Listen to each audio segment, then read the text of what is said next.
Yoma Daf Beis. We're beginning a brand new, very beautiful and exciting Masechta. So welcome to the old, welcome to the new. And I encourage you to not only do the 8-minute Chazara as a review and as a preparation for the Daf, but also join the full Daf. There are over 3,000 people that do the full Daf, the 45 minutes. You'll join it and you won't regret it. Masechtas Yoma describes all the avodas of the Kohen Gadol on Yom Kippur. We're going to be discussing the layout of the Beis Hamikdash and everything that has to do with the holiest day of the year, Yom Kippur, and therefore it's called Yoma, the day. The Mishnah begins telling us that 7 days before the holiest day of the year, Yom Kippur, you have to be mafresh the Kohen Gadol. You have to remove the Kohen Gadol from his home, from his wife, and bring him into the Beis Hamikdash and insert him in a room, in a lishka called Lishkas Parhedrin, which is right there in the northeastern corner of the Azara. In addition to that, the Mishnah tells us that we designate another Kohen just in case the Kohen Gadol sees Tumah. There's another one ready to go. Rabbi Yehuda says, not only do we designate another Kohen, we also designate another wife. What if the Kohen Gadol's wife dies and it says, V'chiper ba'adoi v'ad beisoi, beisoi means his wife, a Kohen Gadol must have a wife. And the Tanna Kama holds, no. Then ein l'davar soif, if you're concerned that the wife might die, then the second one might also die. The Gemara tells us that not only the Kohen Gadol was mufresh for 7 days, but also the Kohen who performs the shechita on the Parah Aduma. The Parah Aduma, the Red Heifer, is the cow that we use to burn the ashes and sprinkle the water and ashes on someone who's a tmei meis, who touches a dead body. That Kohen has to also be mufresh from his home. And where do we put him? Not right next to the Lishkas Parhedrin. It's called the Beis HaEven, the Bira. Why is it called the Beis HaEven? So the Gemara goes into a long discussion.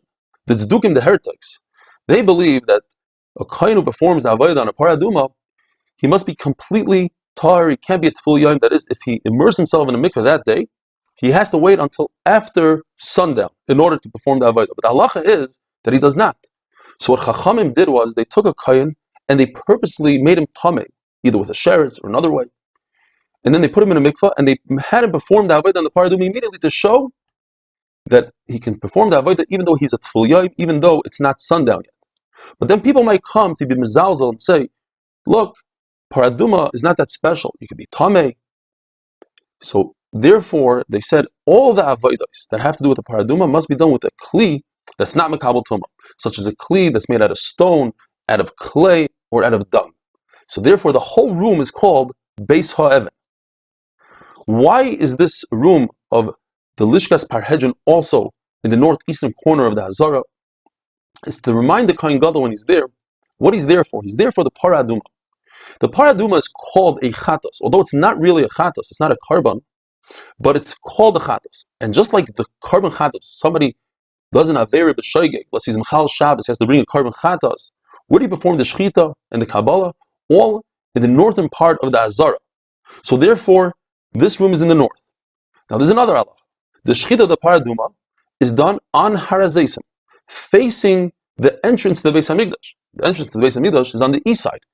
So to remind them of these two things, we put his room right there in the northeastern corner of the Azara. Where do we see this concept of being mafresh a kohen, of removing a kohen for 7 days? We see it by the Miluim. When they inaugurated the Beis Hamikdash, the Mishkan, for the very first time, HaKadosh Baruch Hu told Aaron and his sons, you must separate from your wife, you must leave your house and be mufresh for 7 days. And from that pasuk we learn the same halacha in two different places. First of all, by us, by Kohen Gadol for 7 days, and also, as we mentioned, by a Parah Aduma, 7 days. The afrosh has to be for 7 days. The pasuk says la asois, that's for the Parah Aduma. Lechaper, at the end of the pasuk in green, is for Yom Kippur. Now, and it can't be that the entire pasuk is talking about Yom Kippur, because the pasuk says the word tziva, and the Torah tells us the same exact word tziva by Parah Aduma. So we have what's called Gzeir Shava. The two words are exactly the same, and we say that therefore this pasuk of Miluim is also referring to a Parah Aduma, and just like Miluim, there was a hafrasha, separation from the house for 7 days, so too by Parah Aduma. But Yom Kippur also has the word tziva. Says the Gemara that it's better to learn the word tziva from Parah Aduma because it's similar to Miluim in the fact that HaKadosh Baruch Hu is commanding before the fact. Whereas by Yom Kippur, the word tziva comes after Aaron HaKohen already performed the avodah. Because Baruch says, kasher tziva, like I commanded Aaron HaKohen. Perhaps the pasuk is talking about karbanos. And before a kohen does a shechita on a carbon, he has to separate himself from his house for 7 days. The Torah says by carbon, a similar word to tziva, tzavoisai. In fact, when we learn Gzeir Shava, the word doesn't have to be exact. Not only does it not have to be exact, it could be a completely different word as long as it means the same thing. We see by nega on the house, the Torah uses the word uba kohen, and he came, and then the Torah uses v'shava kohen, and he returned. Since it means the same thing, so we can learn Gzeir Shava. But that's over there because there's no other word that fits in. But over here that we have the same exact word, tziva, tziva, there's no need to learn tziva and tzavoisai from karbanos. As we described before, at the end of the pasuk in green, Lechaper is talking about Yom Kippur. The beginning of the pasuk is paraduma. Perhaps the pasuk is talking about karbanos. Lechaper is talking about karbanos. By karbanos is the word kapara. And that would mean that since the kohanim are divided into 24 different groups, mishmaros, who perform the avodah, each mishmar performs the avodah for 1 week. And within that week, we divide that mishmar into 6 families, batei av. Perhaps before that family performs the avodah, the shechita, the zrika, they have to be mufresh from their house 7 days. The Gemara tells us, since a carbon comes on every single day, so it's not similar to miluyim, which was a one-time thing, whereas Yom Kippur is a one-time thing and not karbanos.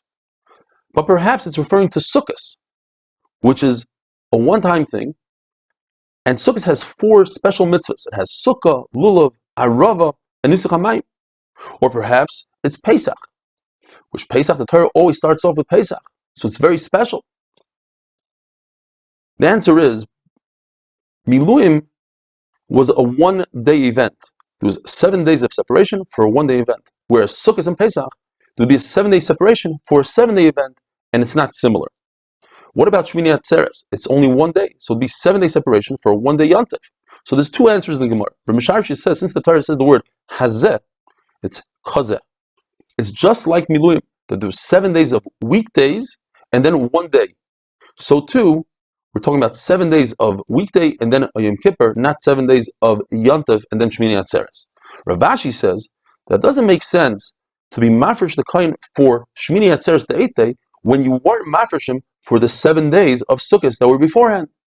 Have a wonderful day.